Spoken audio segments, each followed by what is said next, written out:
드디어 십계명 마지막에 다다랐습니다. 내 이웃의 집을 탐내지 말라. 탐심에 관한 계명입니다. 탐심은 십계명에서 말하는 모든 죄들의 가장 근원적인 마음의 문제를 다루는 내용입니다.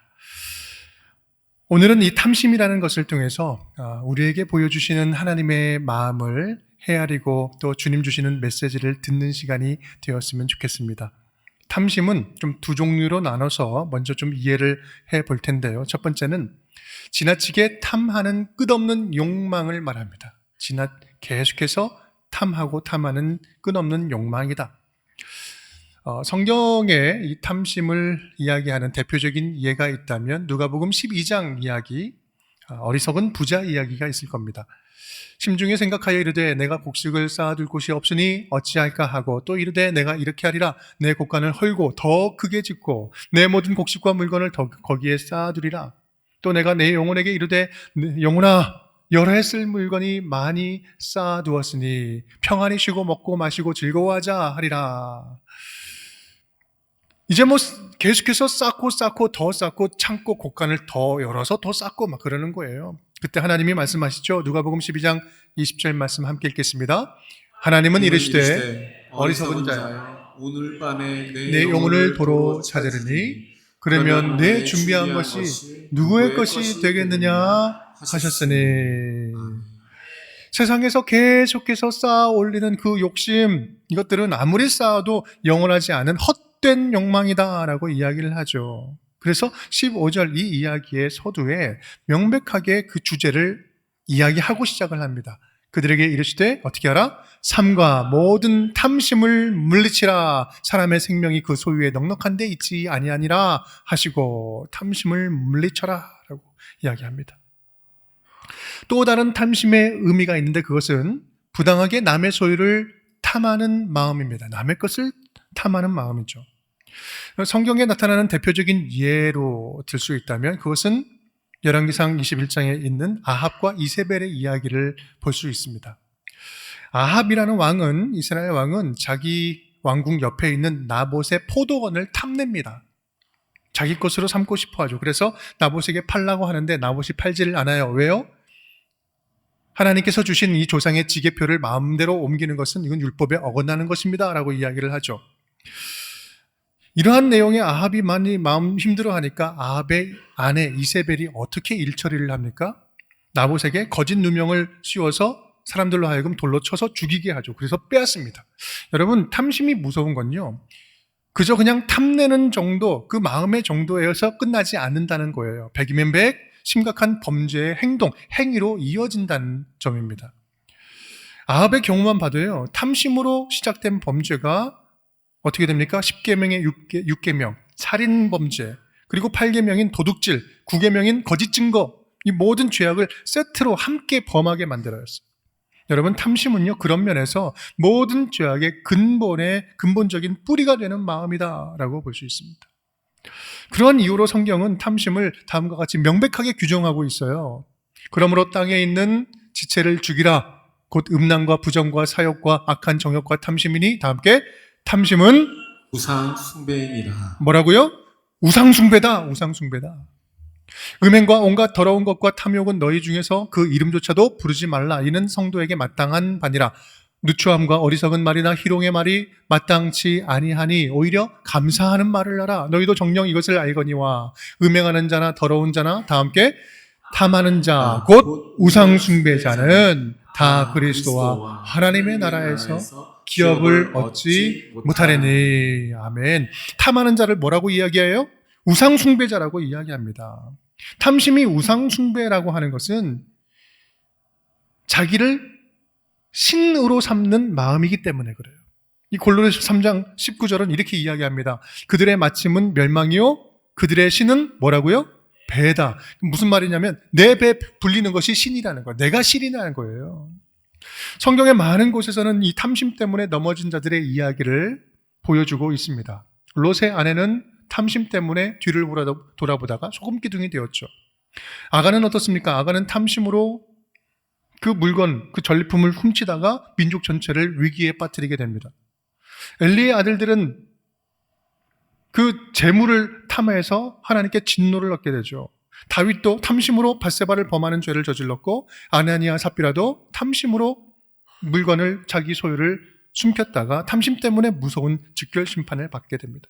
가룟 유다는 어떻습니까? 가룟 유다는 헛된 욕망과 은밀한 탐심으로 예수님을 팔게 되죠.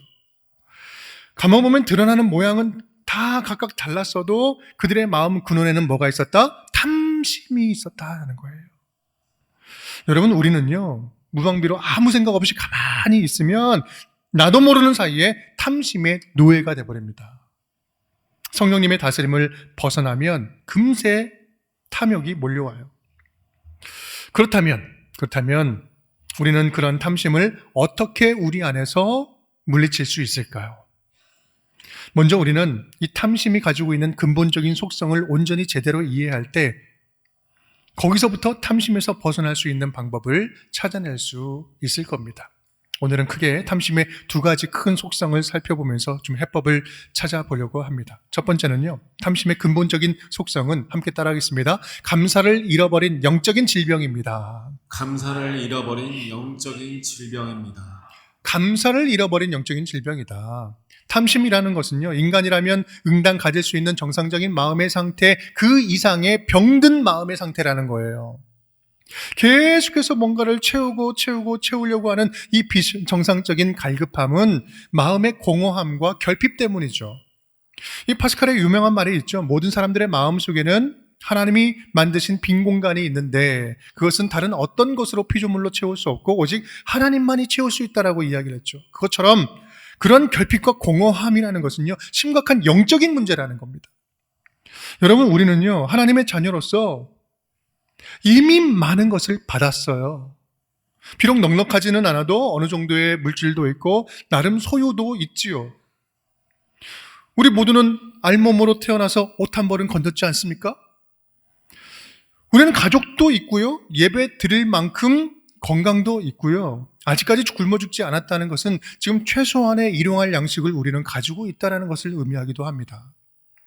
아무리 없다 해도 우리에게는 하나님이 주신 우리 시간이 있고요, 아직 죽지 않은 생명이 우리에게 있습니다. 그리고 병들어도 아직 살아있잖아요. 더 뭐가 있습니까? 우리에게는 영생이 있잖아요. 여러분, 부족한 것 생각하면 없는 것뿐이지만 이미 있는 것을 생각하면 우리는요, 이미 우리가 가지고 있는 것은 차고 넘칩니다. 선교 현장에 가면 더 크게 느껴요. 제가 올 초에 우간다에 다녀왔는데 제가 쓰고 있는 이 안경, 제가 신고 있는 이 신발, 부유함 그 자체예요. 한 끼를 배불리 먹는 것에 기뻐하고 너무나 감사하는 모습을 보면서 너무나 부끄럽고 또 죄송하기, 미안하기까지 하더라고요. 그렇습니다. 탐심의 근본적인 문제는요, 하나님 안에서 내 삶과 내 소유를 인식하지 못하는 영적인 불감증이라는 것이 문제인 것입니다. 그러니 늘 불만이고 마땅히 하나님께 드려야 할 감사도 없지요. 그런 면에서 믿는 자에게 탐심은 단순한 결핍 현상이 아니라 믿음 없음이라는 거예요. 믿음 없음. 여러분 안에 혹시 뭔가 채워지지 않는 결핍된 것이 있습니까?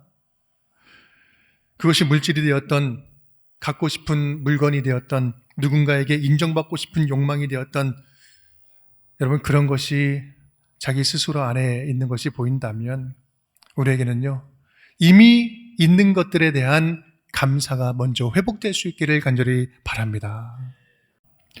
그렇게 감사할 수 있을 때 우리는 내 소유가 많으나 적으나 더 채우려고 하지 않아도 만족함을, 자족함을 배울 수 있습니다. 그래서 사도 바울은 이렇게 이야기했죠. 함께 읽겠습니다. 내가 궁핍함으로 말하는 것이 아니니라.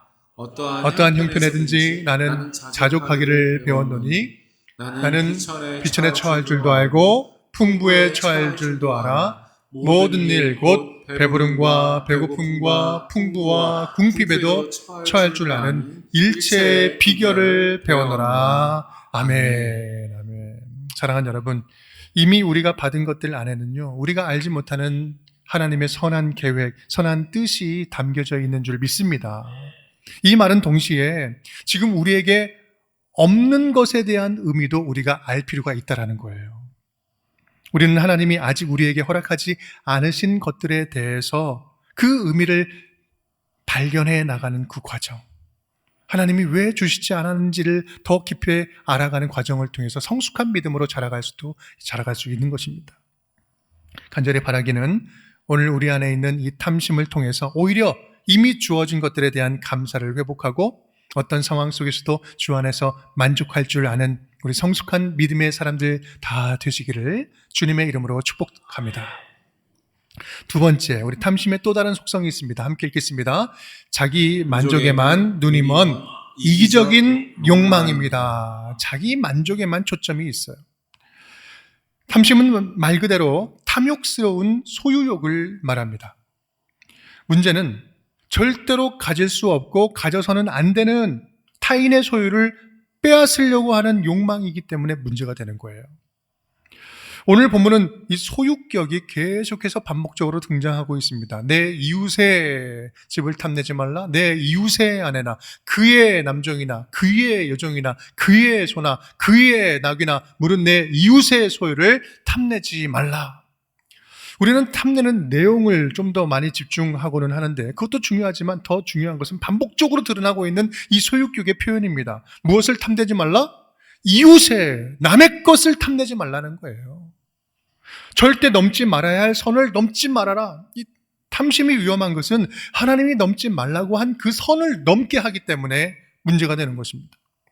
그 선을 넘는 순간부터 사람들 사이에는 생지옥이 시작됩니다. 빼앗아도 지옥이고요. 못 뺏어도 지옥이에요. 뺏겨도 지옥이고요. 안 뺏기려고 아등바등 하는 것도 생지옥이에요. 욕심이 잉태하여 죄를 낳고 죄가 장성한 지 사망을 낳느니라. 여러분, 탐심은요, 관계적인 사망을 낳습니다.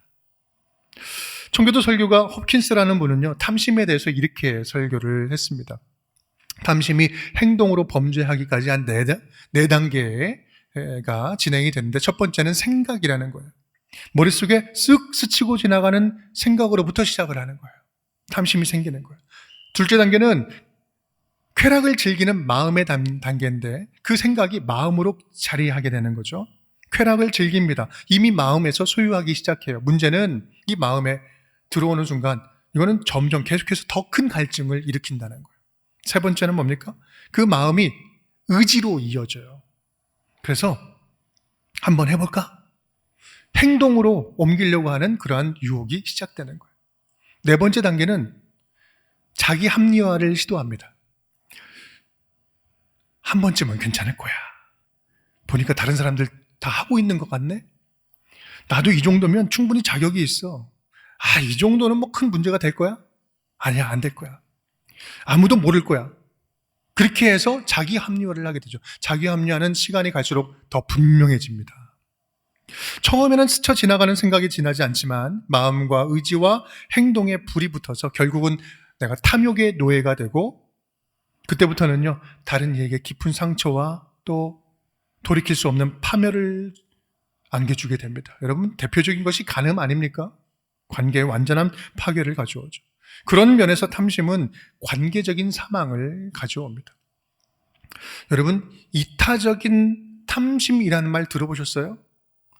있을 수 없는 거예요. 탐심은 이타적일 수가 없어요. 이기적인 거죠. 자기만 생각하는 이기적인 욕망이란 질병이기 때문에 그렇습니다.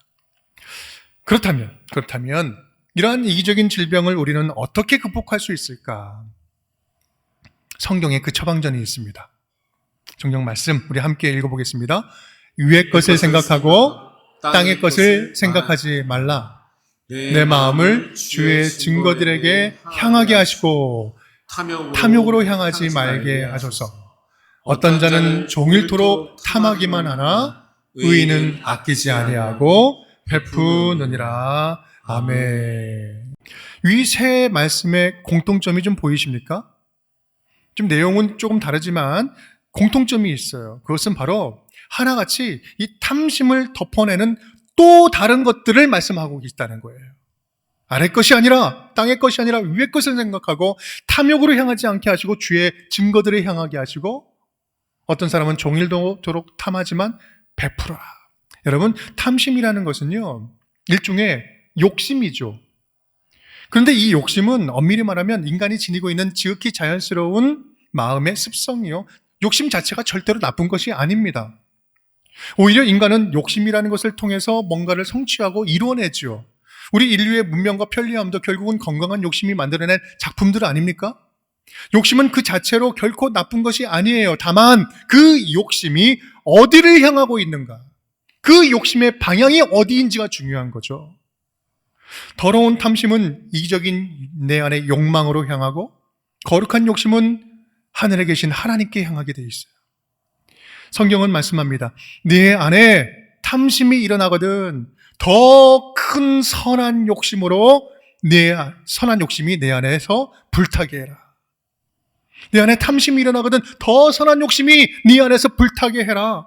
생각은 하되 땅의 가치보다 하늘의 가치를 더 생각하고, 마음은 품되 탐욕이 아니라 주님의 욕심, 그것을 더 향하게 하고, 이기적인 탐심이 네 안에서 일어날 때 오히려 누군가에게 베풀 것이 없는지를 의지적으로, 의도적으로 더 생각해라. 그래서 어떻게 해라? 로마서 12장 21절 함께 읽겠습니다.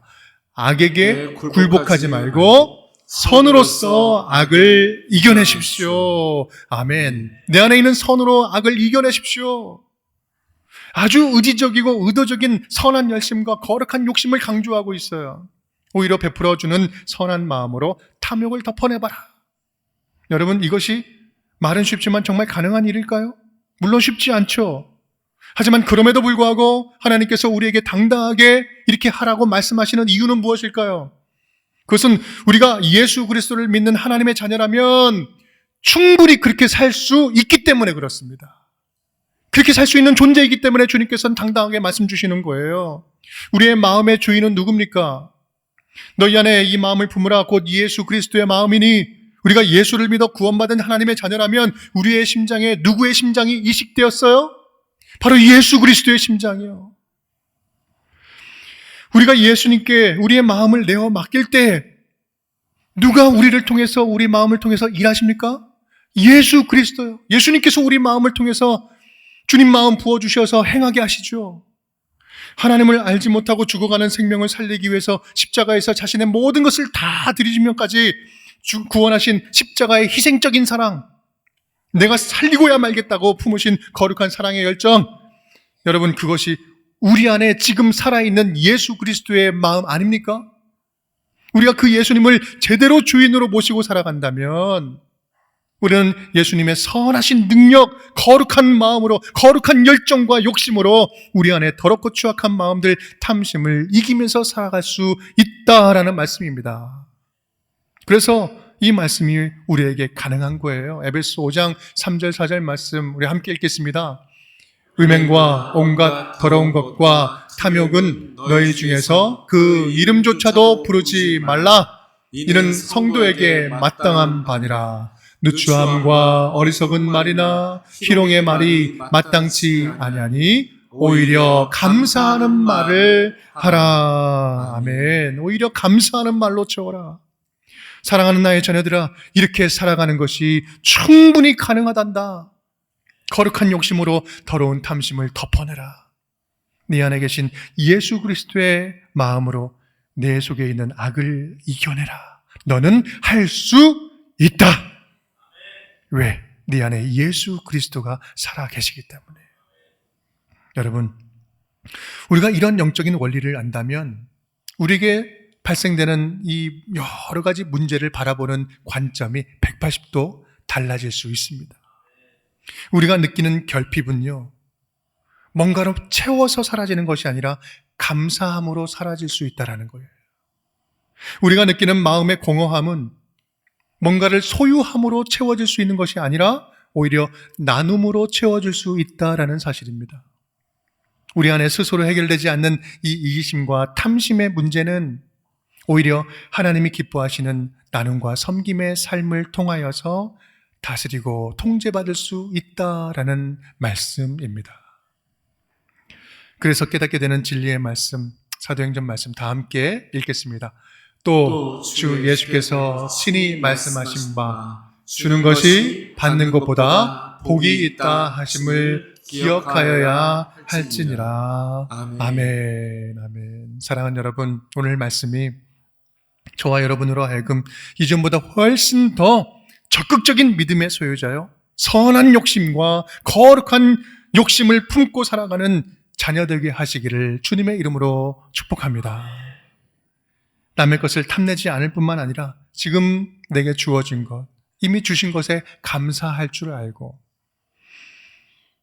또 지금 있는 것에 만족할 뿐만 아니라 내게 지금 없는 것조차 감사할 수 있는 성숙한 믿음의 사람들 될 수 있기를 간절히 바랍니다. 그렇게 선으로 악을 이길 줄 아는 주님의 자랑스러운 자녀들 될 수 있기를 주님의 이름으로 축복합니다. 지난 10개의 계명들을 하나씩 되돌아보니 한결같은 공통점을 좀 발견할 수 있더라고요. 그것은 모든 계명들이 소극적이고 수동적인 반응을 요구하는 것이 아니라 오히려 능동적이고 적극적인 반응, 살아있는 믿음으로 역동적으로 그 말씀에 반응하기를 원하시는 하나님의 마음들이 담겨져 있다라는 사실을 공통적으로 느낄 수가 있어요.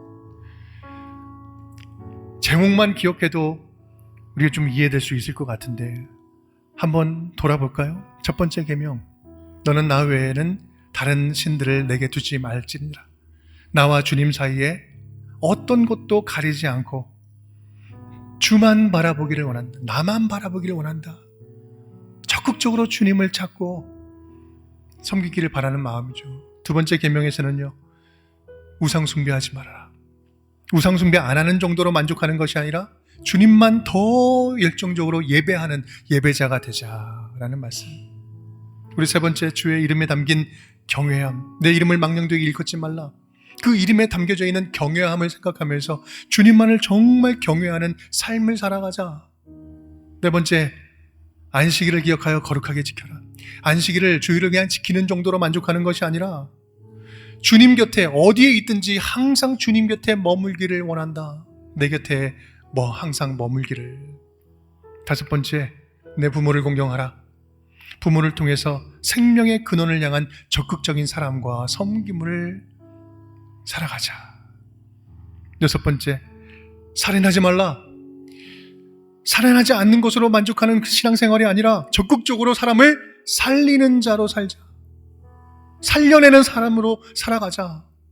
일곱 번째, 간음하지 말라. 간음하지 않는 것으로 만족하는 것이 아니라 적극적으로 정결한 자녀로 살고 정결케 하는 하나님의 자녀로 살아가자. 여덟 번째, 도둑질하지 말라. 도둑질 나는 안 하니까 괜찮다라고 생각할 것이 아니라 오히려 적극적으로 내게 있는 것을 나누면서 흘려보내면서 살아가자라는 말씀을 들었습니다. 아홉 번째, 거짓 증거하지 말아라. 거짓 증거하지 않는 정도로 만족할 인생이 아니라 오히려 더 적극적으로 증인으로 살아가자. 예수 그리스도를 증거하는 증인으로 살아가자라고 우리 말씀을 들었습니다. 그리고 오늘 마지막으로 열 번째, 탐내지 말라. 탐내지 않는 정도가 아니라 오히려 선한 욕심을 더 품고 하나님 그 마음을 품고 예수의 마음을 품고 더 적극적으로 나누면서 섬기면서 살아가는 하나님의 자녀가 되자. 여러분, 우리의 신앙이 좀 더 말씀 앞에 적극적으로 행동하는 믿음이 되었으면 좋겠어요. 그냥 이 정도면 됐다라고 하는 그 만족하는 믿음이 아니라 더 주님을 닮아가고 주님의 뜻을 손과 발에 담고자 하는 그 열정으로 살아가는 자녀들이 되었으면 좋겠습니다. 그렇게 십계명 말씀이 그냥 단순하게 외우는 말씀이 아니라 꿈틀거리는 말씀이 되기를 간절히 축복합니다. 그렇게 말씀대로 살아가는 주의 자녀들, 선한 능력으로 살아가는 주의 자녀들 되기를 주님의 이름으로 축원드립니다.